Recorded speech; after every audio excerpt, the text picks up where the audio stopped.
Well, let me welcome you to the conversation segment of the Signature Show this Sunday. You know, last Sunday we raised the question of integrity in the electoral process. This Sunday, we are progressing that conversation because we are worried that there are so many court cases, and these court cases arise from internal disagreements.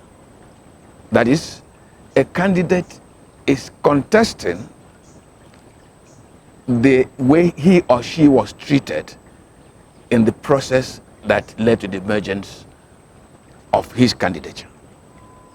Either he won and he was not given his ticket, as they say it, or he says that the process was manipulated and was not due.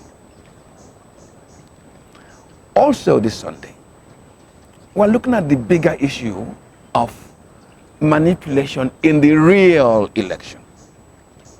Political parties are busy campaigning in the state capitals, in the federal capital, where the television cameras are picking the mammoth crowd and all that.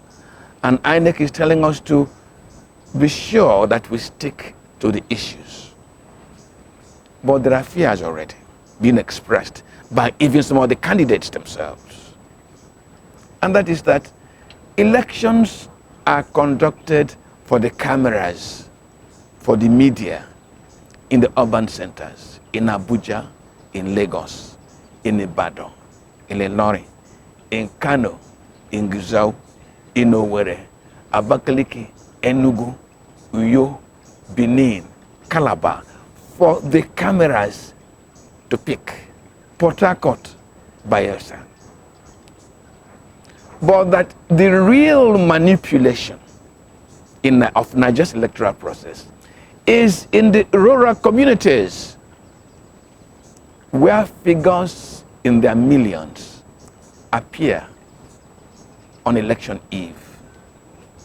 The Independent National Electoral Commission has spoken to us about the use of beavers, but fears are already being expressed that there are plots to undermine the use of the beavers and to get back to the incident forms.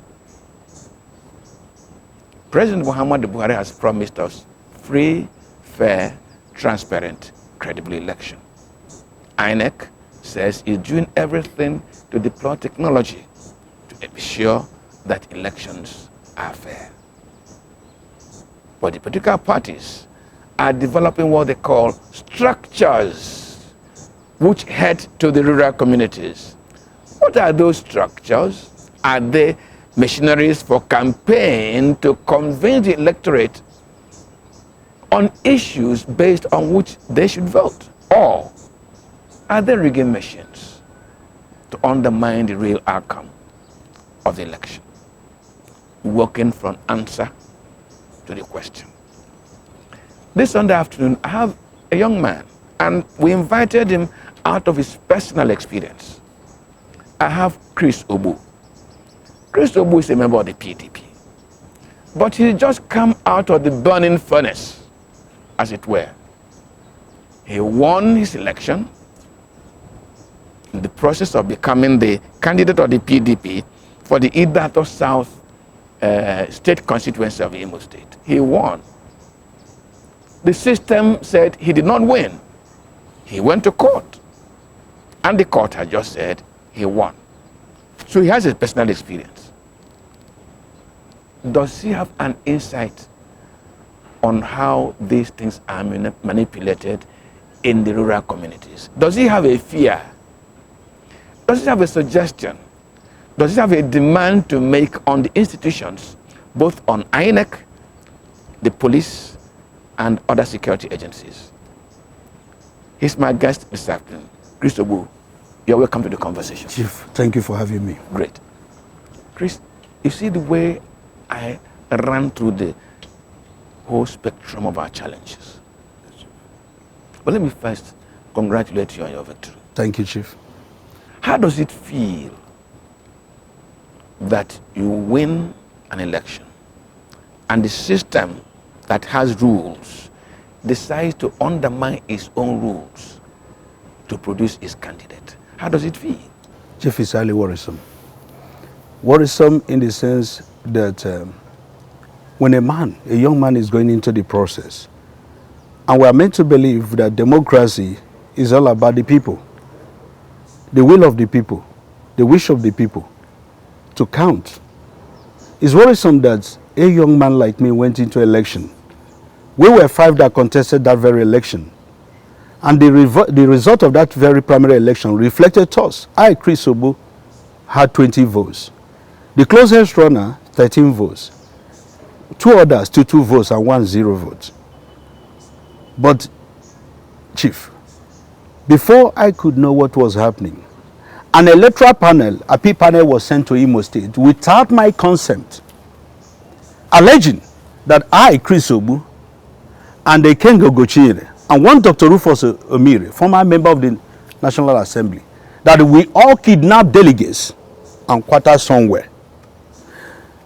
And in the criminal wisdom of this very appeal panel, they went to somewhere at Wadada Plaza, wrote a report in contravention of Section 36, Sub 6, C of the 1999 Constitution, no right of fair hearing. They said the election was annulled. And if election is annulled today, Chief, the normal thing, the democratic thing, is for the Wadada Plaza, the Wadada boys, or the Wadada men, whatever they call themselves. That's the PDP secretary. That is the PDP. To send another panel to come to Imo State with a letter to INEC, they must do a letter to INEC, informing INEC, giving INEC notice of 21 days or 7 days, that there will be another rerun. And there was nothing like that. Based on that very fictitious report, they are not my election. And this national secretary of the party, Chief, I have every document indicting him. He replaced my name with a woman that got 2 votes. I went to court and challenged the criminality.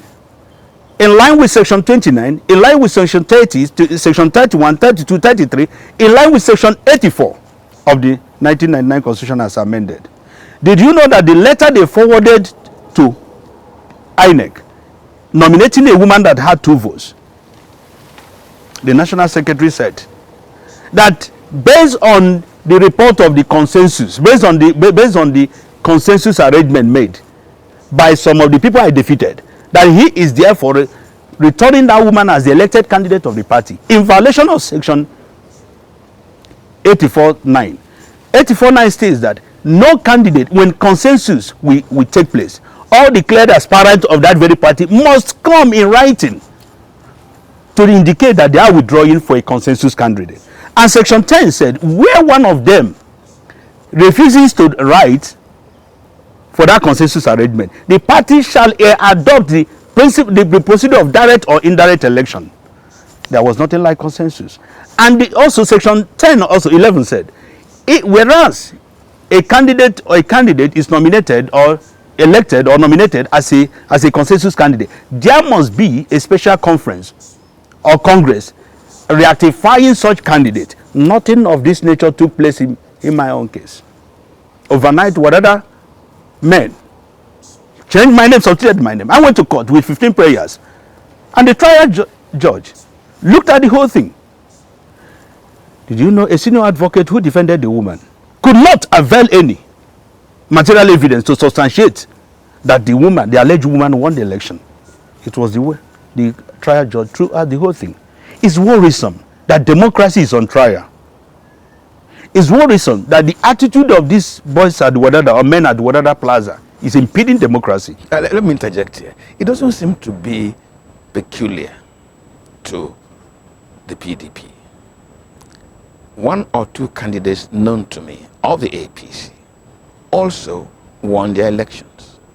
And between the point of the Congress and the national headquarters of APC, their names were removed. Some of them are in court. My challenge in these matters is that what are those manipulating the process looking for? Is it money or is it power? Chief, because you ought to be one family. All of you are moving towards some objective of securing victory for your party. So somebody somewhere must be wanting something. What is it?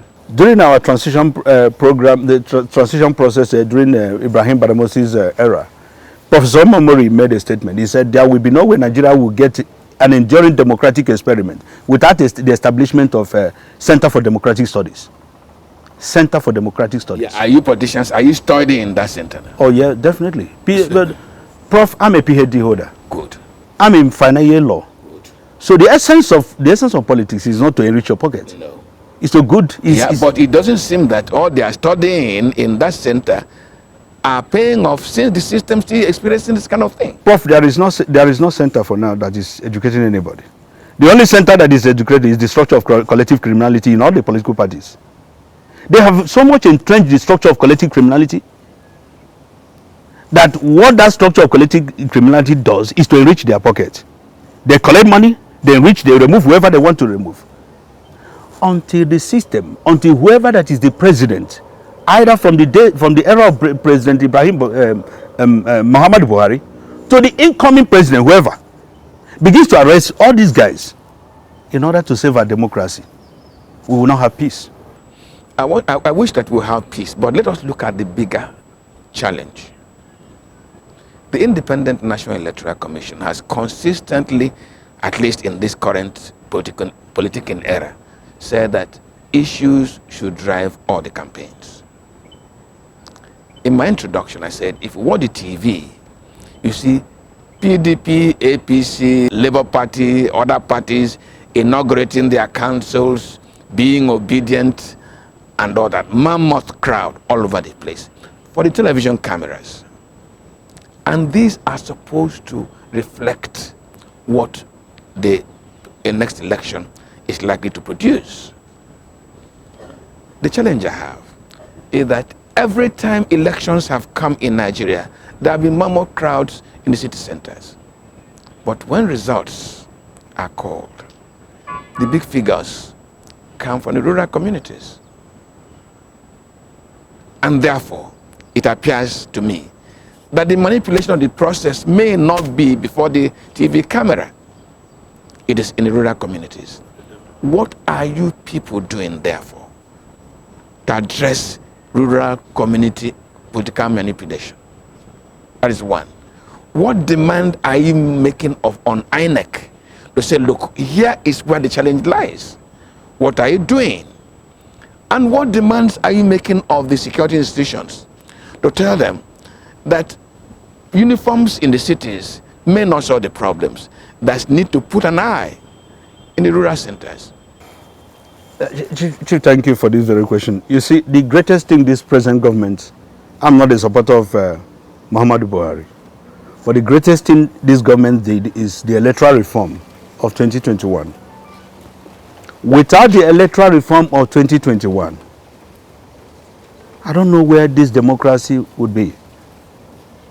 Because the electoral reform that led to the introduction of the 2021 Electoral Act gave us a lot of things that has introduced hope into the electoral process. One, the process of emerging as a candidate. Prof and Chief, did you know that if not for the Electoral Act, my days would have been over? I commend Mahmoud Yakub, Mahmoud Yakub, the chairman of INEC.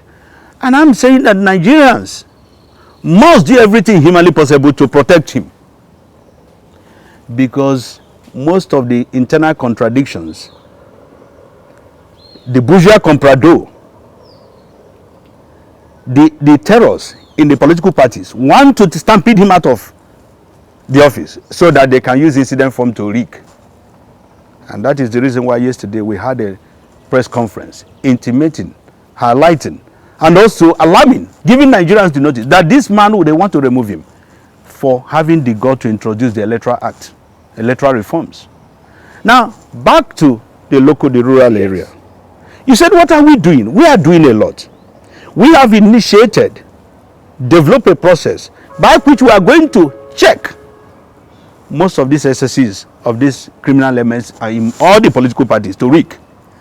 One is the beavers. Two is, before you come with the beavers, we have to look whether the beavers is already uploaded or not. And secondly is that we must make sure that the vote, we are training people that when they vote, they stay there to protect their vote. Chief, do you know that all the crowd you are seeing, they are still one people? One people in all the political parties. Samuel Okeke, Ibrahim Tahiru, with charter bus to attend the Concourse rally in Kogi. The same Ibrahim will charter and the Concourse will charter another bus again to another campaign being done by another one in Kaduna. The same people. That is to show you the level of criminality in this country. That is to show you the level of criminality. So what we are saying, what we are doing at the rural area is that the people's vote must count. The people must protect their votes. Then the era of when you bring your incident passport, you know what they did, what they normally do is to use passport to build in different polling units. You see a particular polling unit with 1,000, 5,000 voters. Where are they? And that is the reason why we said no. You have to use the BVAS machine to tell us those people that constitute in a particular polling unit, you have 10,000. So bring either the 10,000 goats or 10,000 melu or 10,000 cows that you put in the voters register. Let them come and vote and let the people watch whether these people are human beings or animals. So we are doing a lot to checkmate them. The security institutions also have a role to play. Yes, the security institution, you see, the Nigerian state is a compromised state. Nigerian state is a compromised state. I have a lot of them as friends. I've worked with them. I know a lot of them. The only thing is that the Nigerian problem has already permeated to the security institution. You can't divorce the Nigerian problem from the security agents. You can't. But what we are saying is that the people of working up, when you look at what is going on to the revolution, especially from the young generation, they said we want change. And no amount of God that will protect, that will debar the people, that will stop the people from change. Nelson Mandela of blessed memory said, he said, no amount of bazooka, no amount of conventional weapon, whether intercontinental missile or ballistic missile, will stop a cause. Its time is ripe. And this is the time for the younger generation to protect their vote. No amount of weapon. They can't amass this weapon to deter who? To deter, to more, encourage criminality more, inflation more, unemployment more. The young graduates are not having job, and we are talking about where every 4 years we are going into another democratic experiment to elect leaders whose only modus operandi and the modus vivendi is to encourage unemployment. Is that what we are going to do? It's only left for us. If we want it to continue that way, fine and good. But I know that this generation, this young generation that has waken up, will not allow that to happen. Chris, modus operandi will not be understood in Guzau this afternoon. Modus vivendi will not be understood in Ndiebo Ovoro, Nimbise, this afternoon. What they are likely to understand is that Chris Ogbu came with a little truck of load of rice written Chris Ogbu on it because they are hungry. How are the political parties, you people in the field, how are you telling them that this rice is not as important as voting for what will make them live longer? So they can understand that this their modus is of no consequence today and tomorrow. So it requires food soldiers. It requires communication. It requires meeting the people. What are you doing? Sensitization, enlightenment, educating them, talking to them one by one. That this concept of stomach infrastructure will not work. That the people must stand for a good culture. And what is that culture? Enthroning a democratic norm that will see to the dividend of democracy. And what is this dividend of democracy? Making sure that in their schools we have right teachers that teaches them the right courses. Making sure that there are rules. Making sure there are lies. Look, the elite, the political elite over the years and over time, have introduced this culture of what? This culture of unemployment, this culture of lack, this culture deprivation, poverty, to make sure that the mass of the people are a slave. And that is the reason why bag of rice become the what they pray for. And we are saying to them, look, when you vote and collect one bag of rice, and at the end of the day, Boko Haram, kidnappers, insurgents take over your territory, who are you going to blame? And many of them are understanding us. They are beginning to wake up to say we will not. And that is what you are seeing in the street today. People are saying we need change. Whether it is from the obedient perspective, whether it's from the article perspective, whether it's from the BAT perspective. But what matters is that Nigerian people must give their vote to a man that is ready to serve them, not a man that is ready to enslave them. You are talking this afternoon as an individual convinced of the need for this change. Are the political parties themselves who are desirous of winning election, are they desirous of seeing transparency in the rural communities, less manipulation in rural communities? And look, let us debate issues and tell the Nigerian public what we can do. Or are they just developing their structures in order to manipulate the rural communities? You are talking to me as an individual. What are the political parties themselves? Well, the managers of most of the political parties in this country doesn't even understand why they are there. The managers. Many of them don't. Many of them don't. So what issue are they going to canvass? What issue are they going to canvass in an election? Look at the political rallies. What is the manifesto? What is the ideology? What is the ideology? What is the manifesto? Nothing. They're not canvassing anything. You cannot give what you don't have. The political managers, many of them doesn't have anything. Apart from the structure of collective and individual criminality. Nothing more. And that is why the system is collapsing. In a party democracy, multi-party democracy, people shall change their candidates at will. Political parties manager, the managers of different political parties are calling for the removal of Mahmoud because he said, look, let us have a change. Is that system going to survive? The answer remains no. Many of them don't know what they are doing, and that is why the system is collapsing. I'm not going to make you a soothsayer. I hope I'm not going to do that. With this kind of faulty value, political value, even at the management level, at the political party management level, do you see us having credible outcomes, transparent outcomes, fair outcomes in our elections? Unless the Nigerian people rise up to defend their votes, there will be no credible outcome.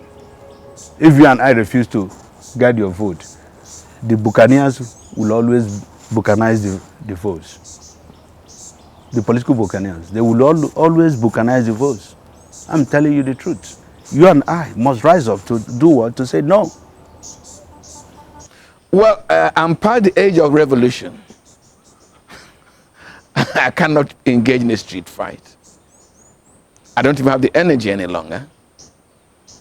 But will street fights help us? I think what he really means by protecting our votes is insisting on voting our conscience and ensuring that the votes we cast count, so that the outcomes will reflect the will of the people. And this afternoon, our conversation should be of interest to the political parties. Building of political structure, is it building of the machinery for manipulating election in our rural communities, where they know the television cameras are not easily available, the mass media to scream for them are not there? Since it is in the interest of the Nigerian people that elections should produce the right candidates for whom the people can hold to account, isn't it right to support less manipulation so the system can begin to service and serve the interest of the nation? I'll leave you with those questions. All is left for me this afternoon is to thank Chris Ogbu. Chris, thank you for coming to the conversation. Thank you, Chief. Thank you. The conversation never ends. Let's continue next Sunday. My name is Ogbu. Good afternoon.